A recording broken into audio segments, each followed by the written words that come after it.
வணக்கம் விவசாய நண்பர்களே. தண்ணி பத்தாக்குறையினால கிணறு எடுக்கிறோம். அதுக்கு முந்தெல்லாம் நம்ம சின்ன கிரீன் வச்சு எடுப்போம், மாட்டால எடுத்தோம், இன்ஜினால எடுத்தோம். இப்போ அதான் குயிக்காக வேலை முடியணும்னு சொல்லிட்டு நம்ம பெரிய கிரீன் உள்ள ஒரு இட்டாச்சி, சின்ன இட்டாச்சி வச்சு நம்ம சார்னு எடுக்கலாம். இதில் ஒரு முக்கியமான விஷயம் இருக்குது. விவசாயிங்க நிறைய இடத்துல ஏமாறுவாங்க. நானே ஏமாந்துக்கிறேன். எதுக்கு நான் இதை சொல்றேன்னா, இது நம்ம விவசாயி. இவர் கிணறு எடுக்கிறவர் விவசாயி. என் மாமா தான் இவரு. காசு கொடுக்காட்டாலும் பரவாயில்ல, எதுவும் கேட்க மாட்டாரு. மொத்தமா காசு கொடுத்துடலாம், ஒன்றும் பிரச்சனை கிடையாது. அதே சமயத்துல நீங்க எவ்வளவு இருக்குதோ அளவை நீங்க கரெக்டா அளந்து இவர்கிட்ட கொடுத்துட்டீங்கன்னா, அதுக்கு கீழே இத்தனை கெச்சத்துக்கு இவ்வளவுதான் கரெக்டா பேசிக்குவாரு.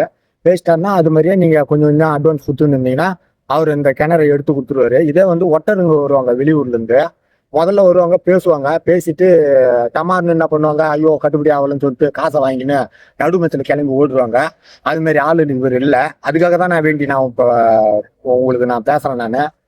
இவர் எப்படின்னா, இவர் எங்க சொந்தக்காரு என்ன நம்புற மாதிரி இவர் நம்பலாம், தாராளமா நம்பலாம். உங்களுக்கு கிணறு அதான் அர்ஜென்ட்டா எடுக்கணும்னா வீட்டில் பேசிக்கின்னு அட்வான்ஸ் கொடுங்க. அவர் கிணறு எடுத்துருவாரு. ஒரு கஜம் ஒரு நாளைக்கு போயிடும்.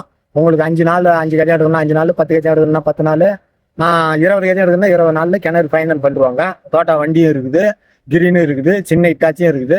வேணுன்றவங்க என் நம்பருக்கு ஃபோன் பண்ணுங்க, நம்ம பேசிக்கலாம். என்னப்பா கல் கிணறா இருந்தாலும் பாரா இருந்தாலும் அதுக்கேற்ற மாதிரி ரேட் பேசிடுவாரு. பேசிட்டு அதுக்கேற்ற மாதிரி இவர் எடுத்து கொடுத்துருவாரு. அந்த மாட்டிலாம் பேச மாட்டாரு. நிறைய பேர் ஏமாந்து இருப்பீங்க. நானே பார்த்துக்கிறேன், நான் வீடியோவிலே பார்த்துக்கிறேன். முதல்ல ஒன்று பேசுவாங்க, நடுமத்தில் ஸ்ட்ரைக் பண்ணிட்டு கிளம்பி போடுவாங்க. தெரியாமலே கிளம்பி ஓடுவாங்க. நம்ம ஊர்ல சொல்லாத கிளம்பி ஓடுவாங்க. வெளியூர்ல இருந்துலாம் வரல, இது எங்க ஊரே தான், முக்குளியில தான் இருக்காரு. நீங்க வேணும்னும் போது கிணறு நீங்க எடுக்கணும்னா நீங்க தாராளமா அந்த நம்பரை கால் பண்ணலாம். நன்றி, வணக்கம். நம்ம விவசாயத்தை காப்போம், விவசாயி வளர்ப்போம். நன்றி, வணக்கம்.